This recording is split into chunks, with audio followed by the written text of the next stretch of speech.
Afternoon, everybody, and welcome to another edition of Your Daily Dose. We're talking today about IBS. You know, we've been coming up with various measures of treatment for decades. Steroids are the typical first-line medical approach.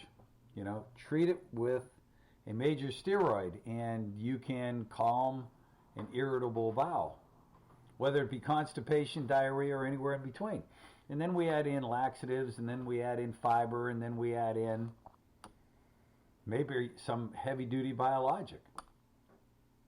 When the British Society of Gastroenterology took a look at all of the treatments that was out there, everything, from steroids to Humira to everything in between, laxatives, everything, they wanted to come up with what their number one recommendation was.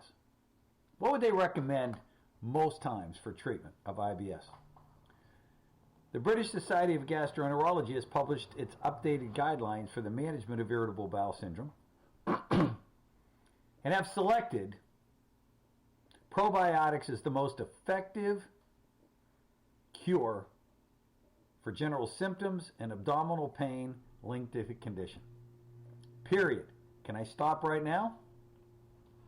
In the multi-gazillion dollars that are spent every year in the pharmacy world and the mixed messages that we get in treatment, could something as simple as probiotics be the gold standard? This says so. Writing in the Journal of Gut, it's my favorite, gastroenterology experts recommend the use of probiotics as first-line treatment. It's reasonable to advise patients wishing to use probiotics to take them for up to 12 weeks and then look at other treatments if we don't get the response we need. Along with probiotics, the paper's authors also point to simple dietary changes as well as adopting healthy eating patterns. The guidelines also extend to the reduction of dietary fiber. Reduction in dietary fiber to improve symptoms, although the team also acknowledges others may find a soluble fiber supplement helps. Reduce total fiber, increase soluble fiber. That's a crucial factor because I haven't met the physician yet that doesn't categorize fiber as fiber as fiber. But you have the insoluble forms like Metamucil that most commonly they recommend. Yet when we get to something called frontier fiber and we look at the soluble forms that are highly, highly effective. IBS is a condition caused by problems arising between the gut and the brain. It consists of symptoms including psychological factors, including stress, certain foods, and microorganisms living in the gut that all can play a role in triggering symptoms. Occasionally it can start after a gut infection or after antibiotic use, but more often than not there's no clear origin. In summarizing research looking into probiotics' usefulness in addressing IBS, the team updated prior meta-analysis of 37 randomized controlled clinical trials including data from 8 new trials and randomized 6,352 patients using every other methodology that medicine has. Analysis of probiotic type demonstrated significant effects on global symptoms or abdominal pain for a combination of probiotics of Lactobacillus bifidobacterium. While the study noted similar adverse event rates in probiotics and placebo arms, variations in the study design, strain, and species of probiotics used make it difficult to give specific recommendations. Along with probiotics, the guidelines also identify soluble fiber as an effective treatment for global symptoms and abdominal pain in IBS. Insoluble fiber, such as wheat bran, don't like that source though, however, should be avoided as it may exacerbate symptoms according to the paper's authors. Yes, because it's extracted from wheat. Inulin is the choice.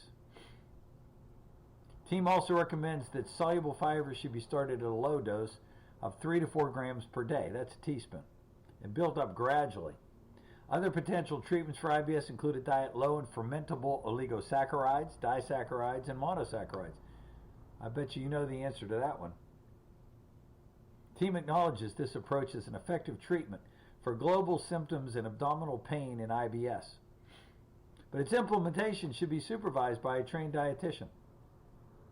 With regard to fiber, a systematic review and meta-analysis comprising 946 patients demonstrated the benefits of soluble fiber in IBS. However, this effect was limited to soluble. It's generally advised to start with low doses, etc. The paper acknowledges the evidence for this is based on a combination of clinical experience and the potential mechanisms by which these foods may induce gastrointestinal symptoms in IBS. Probiotics top the list. I don't think you're surprised. I really don't. I don't think any of us are surprised. It's the gold standard, folks. Our ultra probiotic, 2 a day. Saccharomyces boulardii, 2 a day. Depending on the person. We have numerous sources of probiotics. Our standardized probiotic, 2 a day. There's all kind of ways to go.